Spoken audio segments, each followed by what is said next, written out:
Section 3. If everything else hadn't been so bad, I would have enjoyed that. Ned had more police equipment built into him than Nineport had ever owned. There was an ink pad that snapped out of one hip, and he efficiently rolled Alex's fingertips across it and stamped them on a card. Then he held the prisoner at arm's length while something clicked in his abdomen. Once more, sideways, and 2 instant photographs dropped out of a slot. The mugshots were stuck on the card, arrest details and such inserted.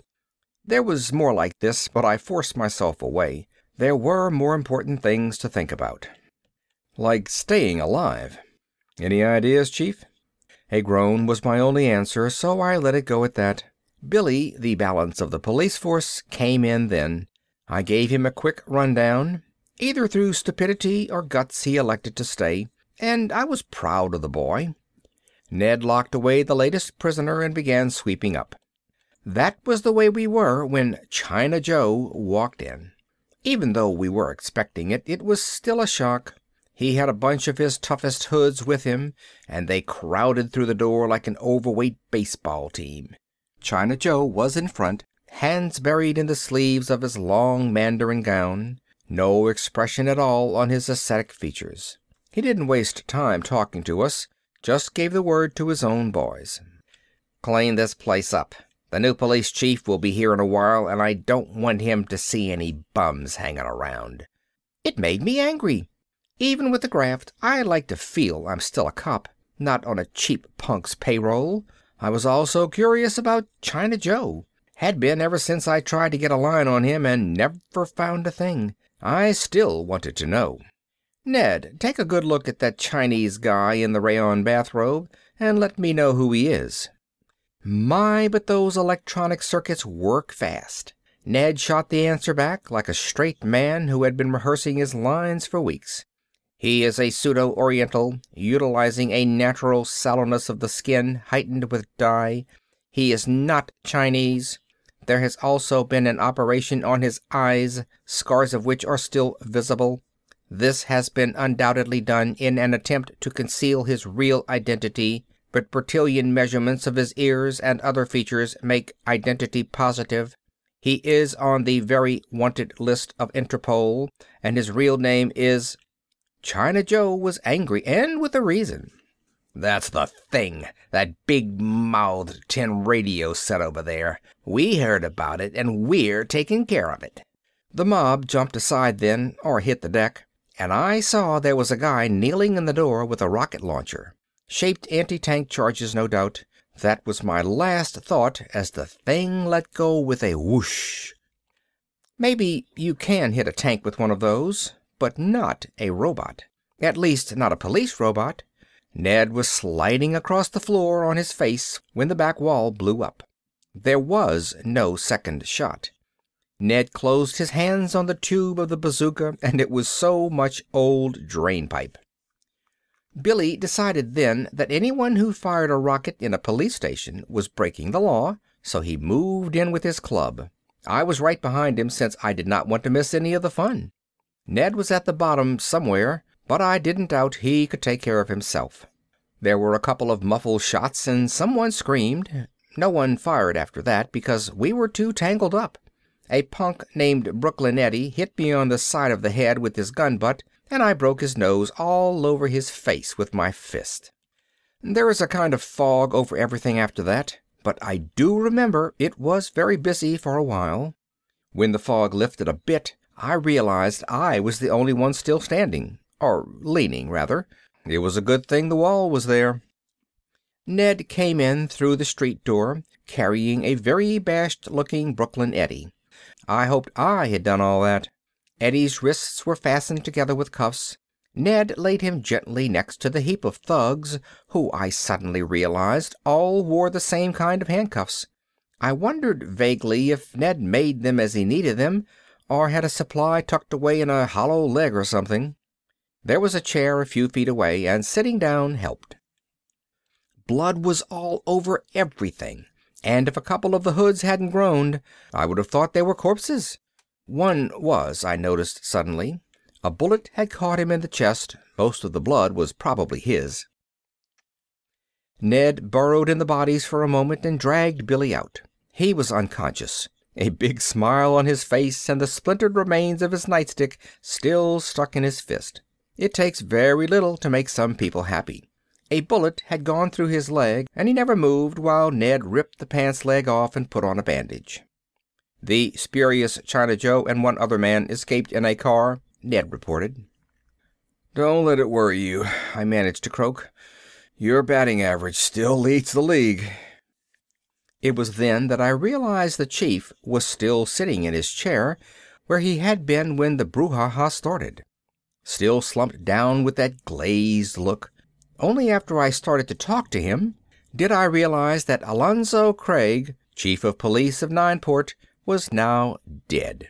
A single shot, small caliber gun, maybe a .22, right through the heart, and what blood there had been was soaked up by his clothes. I had a good idea where the gun would be that fired that shot. A small gun, the kind that would fit in a wide Chinese sleeve. I wasn't tired or groggy anymore, just angry. Maybe he hadn't been the brightest or most honest guy in the world, but he deserved a better end than that. Knocked off by a 2-bit racket boss who thought he was being crossed. Right about then, I realized I had a big decision to make. With Billy out of the fight and Fats gone, I was the Nineport police force. All I had to do to be clear of this mess was to walk out the door and keep going. I would be safe enough. Ned buzzed by, picking up 2 of the thugs and hauled them off to the cells. Maybe it was the sight of his blue back, or maybe I was tired of running. Either way, my mind was made up before I realized it. I carefully took off the chief's gold badge and put it on in place of my old one. "The new chief of police of Nineport," I said to no one in particular. "Yes, sir," Ned said as he passed. He put one of the prisoners down long enough to salute, then went on with his work. I returned the salute. The hospital meat wagon hauled away the dead and wounded. I took an evil pleasure in ignoring the questioning stares of the attendants. After the doc fixed the side of my head, everyone cleared out. Ned mopped up the floor. I ate 10 aspirin and waited for the hammering to stop so I could think what to do next. When I pulled my thoughts together, the answer was obvious. Too obvious. I made as long a job as I could of reloading my gun. "Refill your handcuff box, Ned. We are going out." Like a good cop, he asked no questions. I locked the outside door when we left and gave him the key. "Here, there's a good chance you will be the only one left to use this before the day is over." I stretched the drive over to China Joe's place just as much as I could, trying to figure if there was another way of doing it. There wasn't. Murder had been done, and Joe was the boy I was going to pin it on, so I had to get him. The best I could do was stop around the corner and give Ned a briefing. "This combination bar and dice room is the sole property of he whom we will still call China Joe until there is time for you to give me a rundown on him. Right now, I got enough distractions. What we have to do is go in there, find Joe, and bring him to justice. Simple?" "Simple," Ned answered in his sharp Joe College voice. "But wouldn't it be simpler to make the arrest now when he is leaving in that car instead of waiting until he returns?" The car in mention was doing 60 as it came out of the alley ahead of us. I only had a glimpse of Joe in the back seat as it tore by us. "Stop them!" I shouted, mostly for my own benefit since I was driving. I tried to shift gears and start the engine at the same time, and succeeded in doing exactly nothing. So Ned stopped them. It had been phrased as an order.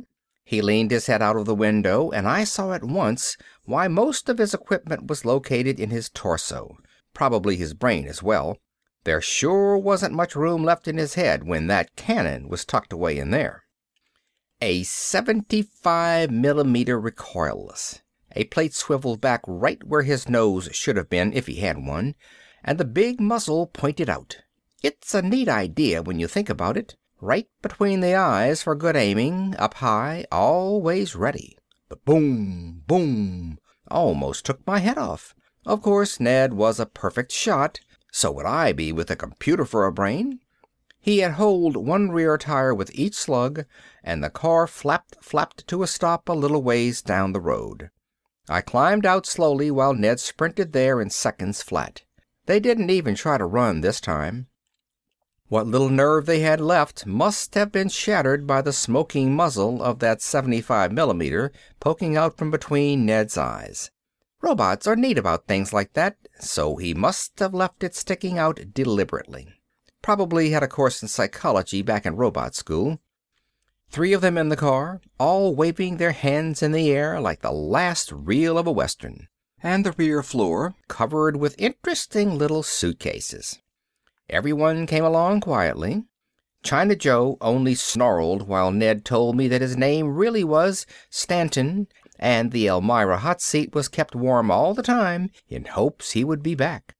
I promised Joe Stanton I would be happy to arrange it that same day, thereby not worrying about any slip-ups with the local authorities. The rest of the mob would stand trial in Canal City. It was a very busy day. Things have quieted down a good deal since then. Billy is out of the hospital and wearing my old sergeant stripes. Even Fats is back, though he is sober once in a while now and has trouble looking me in the eye. We don't have much to do, because, in addition to being a quiet town, this is now an honest one. Ned is on foot patrol nights and in charge of the lab and files days. Maybe the policeman's benevolent wouldn't like that, but Ned doesn't seem to mind. He touched up all the bullet scratches and keeps his badge polished. I know a robot can't be happy or sad, but Ned seems to be happy. Sometimes I would swear I can hear him humming to himself, but of course that is only the motors and things going around. When you start thinking about it, I suppose we set some kind of precedent here. What with putting on a robot as a full-fledged police officer. No one ever came around from the factory yet, so I have never found out if we're the first or not. And I'll tell you something else. I'm not going to stay in this broken-down town forever. I have some letters out now looking for a new job. So some people are going to be very surprised when they see who their new chief of police is after I leave. End of Section 3. End of Arm of the Law by Harry Harrison. Read by Phil Chenevert, Baton Rouge, Louisiana, May 2012.